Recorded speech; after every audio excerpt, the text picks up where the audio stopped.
The sterile white walls of the Newark psychiatric ward seemed to amplify the silence, a silence that felt heavy, pregnant with an unspoken dread. Dr. Rose Cotter, a therapist with a reputation for unwavering calm, adjusted her glasses, a small tic she'd developed in response to the persistent anxiety that had begun to gnaw at the edges of her composure. She was about to meet a new patient, Laura Weaver, a graduate student who had been referred for what the intake notes vaguely described as extreme distress and delusional ideation. Rose had seen it all in her years on the ward, but there was something about Laura's file that had set her teeth on edge. Laura was a slight woman with eyes that darted around the room, as if expecting some unseen horror to materialize at any moment. She began to recount her ordeal, her voice trembling. It had started, she said, after she witnessed her professor brutally take his own life. He had done it, she whispered, with a smile plastered across his face, a smile that wasn't human. Laura spoke of an invisible entity, a presence that appeared in the guise of different people, their faces contorted into the same unnatural smile, a harbinger of her own impending doom. This entity, she said, had foretold her death. As Laura's narrative reached its crescendo, she began to hyperventilate, her hands clawing at her throat. Rose, alarmed, called for assistance. Then, as quickly as it had begun, the panic subsided. Laura's breathing returned to normal, her eyes met Rose's, and that smile, the smile Laura had described, stretched across her face. It was a smile that sent a chill straight to Rose's bone marrow, a smile that was then followed by Laura using a pen she had somehow procured to slice open her own throat, blood blooming across the pristine white of her shirt. The terror was palpable, and a piece of Rose's sanity was lost in that moment. The following day, Rose attempted to return to her routine, pushing down the images of Laura's last moments. However, the unsettling sensation of being watched persisted. During a session with another patient named Carl, she saw that smile again. Carl's face was twisted into that same horrific grin as he muttered that Rose was going to die. Rose called for nurses to restrain Carl, but then they and everyone else in the room were gone, and Rose realized Carl was soundly asleep, untouched. This was not just a visual hallucination, it was something deeper, something sinister. Rose's supervisor, Morgan, deeply concerned, ordered her to take a week off, thinking Rose had lost her composure. They just didn't know what Rose had experienced. Rose's week off became a descent into paranoia. The hallucinations persisted, each one more vivid than the last. The smiling faces were everywhere, in the crowds on the street, reflected in shop windows, even in the shadows of her own apartment. Sleep offered no respite, only terrifying nightmares filled with the same chilling visage. Rose began to question her own sanity, to wonder if she was succumbing to a mental illness. Driven by the desperate need to understand what was happening to her, Rose sought help from her former therapist, Madeline. The therapy session was tense. Madeline probed the deep wounds of Rose's past, the childhood trauma of witnessing her mother's death from an overdose, a scene she had repressed for years. Madeline suggested that Rose's current problems were somehow linked to her past, and that she might not be a victim of some kind of supernatural entity, but merely suffering from the trauma she had tried so hard to bury. But Rose knew, with a certainty that ran deeper than reason, that this was not just a mental illness. It was something else, something dark and malevolent. Despite Madeline's assurances, Rose could not shake the feeling that she was being stalked by something insidious. As she drove towards her older sister's house, she passed by a toy store. A train set caught her eye, and she bought it as a gift for her nephew Jackson. The upcoming birthday party was the least of her worries. She would rather stay in bed for a whole year than to face one more day of torment. Rose arrived at her sister's house to join the party. It was a standard family gathering until Jackson opened his gift from his Aunt Rose. The train set had been replaced with a twisted, mangled, and desiccated corpse of Mustache, her beloved cat.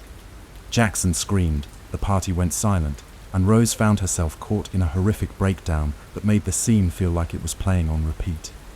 In the background, one of the guests was smiling that same unnerving smile.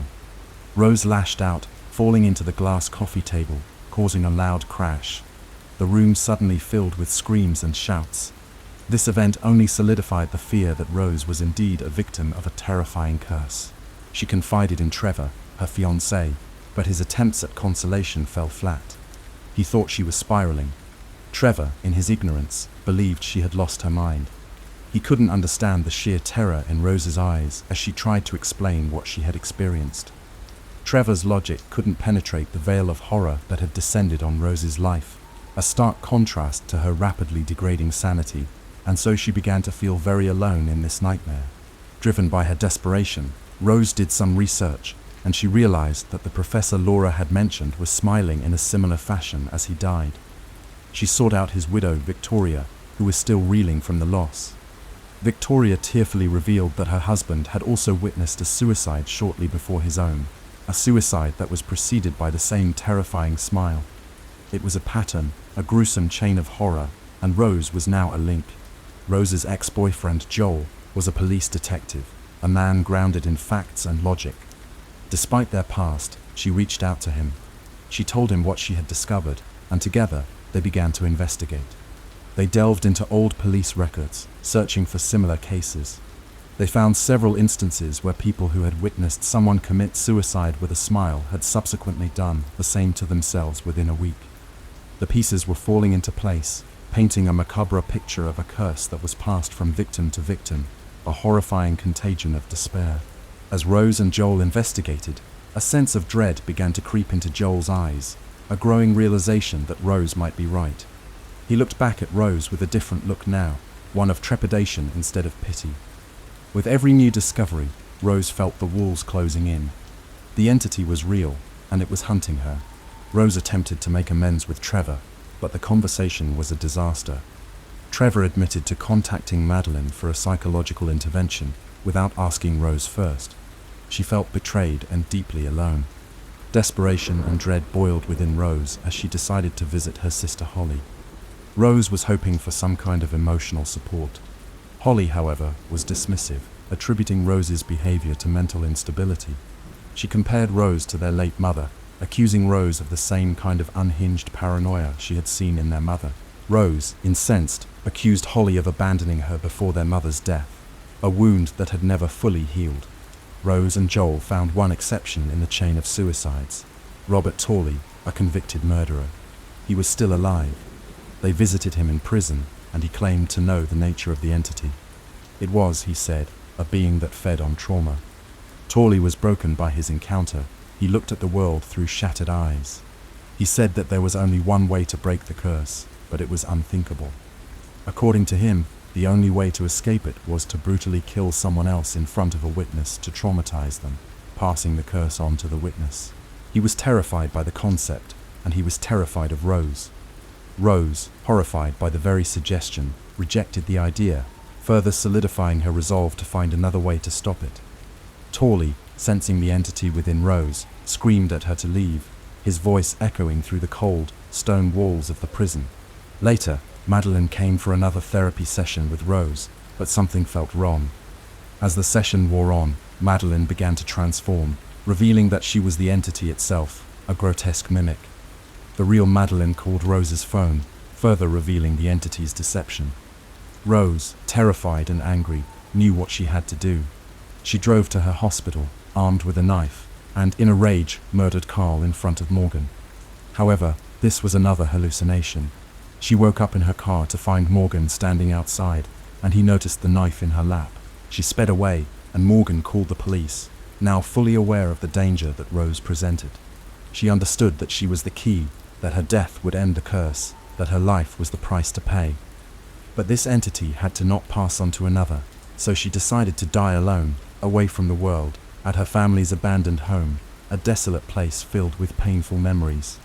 The entity appeared as her mother, its face a twisted mockery of her past. The entity revealed that Rose could have saved her mother, but didn't. This was a lie. The entity was now playing psychological games, trying to break her resolve. The entity transformed into a demonic version of her mother. It lunged at Rose, but Rose, with her last ounce of sanity, smashed a lantern over its head, which set the place on fire and appeared to kill the entity. She fled the house, hoping that she had stopped it. Rose, exhausted and battered, found her way to Joel's apartment, desperately seeking comfort, seeking some kind of refuge from the never-ending terror. She asked him if she could stay with him, and Joel complied. He gave her a small hug to comfort her as she wept. Rose turned around to thank him, but his face was contorted into that same terrifying smile. It was another hallucination. Rose had not escaped her fate.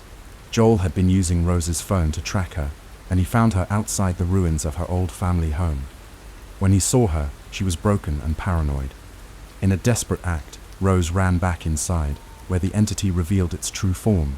A skinless, semi-humanoid monstrosity with multiple sets of malformed jaws nesting within an enormous, smiling mouth. The sight of the entity's true form was so horrific that Rose fell into a trance. The entity crawled inside her mouth, possessing her completely. Joel broke through the front door, hoping to save Rose, but it was too late. He saw Rose smiling, a smile that mirrored the monster that now controlled her. Rose set herself on fire, and Joel, forced to witness her gruesome end, found himself the newest host to the entity, the newest victim of the smiling terror. The cycle would continue, and that unsettling smile would once again be passed on. The horror would never end. This was just the beginning of the endless, horrifying journey of the entity, which would continue to plague humanity, turning lives into never-ending nightmares. Every smile would now hold the possibility of terror, and every victim would become a link in the unbreakable chain of suffering. The world was left to endure the smiling terror, a reminder that there were things lurking beyond human comprehension.